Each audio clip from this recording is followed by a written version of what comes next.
السلام علیکم ورحمۃ اللہ وبرکاتہ۔ آپ سب سننے اور دیکھنے والوں کے لیے میری اللہ تعالیٰ سے دعا ہے کہ اللہ تعالیٰ آپ سب کو صحت تندرستی والی، ایمان والی اور اسلام والی لمبی زندگی عطا فرمائے۔ تو الحمدللہ پڑھ رہے تھے ہم سلسلہ حدیث، اس میں انشاءاللہ العزیز آج ہم پڑھیں گے لیسن نمبر 59 اور حدیث نمبر بھی 59، کتاب عمدۃ الاحکام، اور اس میں کتاب الصلاۃ، سنت راتبہ کا بیان۔ نحمدہ ونصلی علی رسولہ الکریم، اما بعد، عن عبداللہ بن عمر رضی اللہ عنہما قال، عبداللہ بن عمر رضی اللہ عنہما سے روایت ہے، کہتے ہیں صلیتو مع رسول اللہ صلی اللہ علیہ وسلم،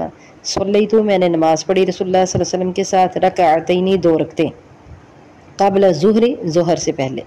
ورکعتین اور دو رکعتیں بعدہا اس کے بعد، ورکعتین اور دو رکعتیں بعد الجمعتی جمعے کے بعد، ورکعتین اور دو رکعتیں بعد المغربی مغرب کے بعد، ورکعتین اور دو رکعتیں بعد العشاء عشاء کے بعد۔ وفی لفظ اور ایک روایت میں ہے، وَأَمَّا الْمَغْرِبُ وَالْعِشَاءُ وَالْفَجْرُ وَالْجُمُعَةُ فَفِي بَيْتِهِ، جو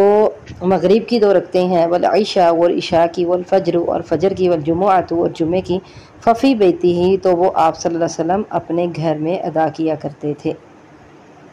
وفی لفظ للبخاری اور بخاری کی ایک روایت میں ہے، ان ابن عمر قال، یہ کہ ابن عمر نے کہا، حدثتنی حفصۃ ان النبی صلی اللہ علیہ وسلم، حدیث بیان کی مجھ کو حفصہ رضی اللہ تعالی عنہا نے، یہ کہ نبی صلی اللہ علیہ وسلم کانت یصلی پڑھتے، سجدتین خفیفتین، سجدتین دو رکعتیں، خفیفتین ہلکی پھلکی ہلکی سی،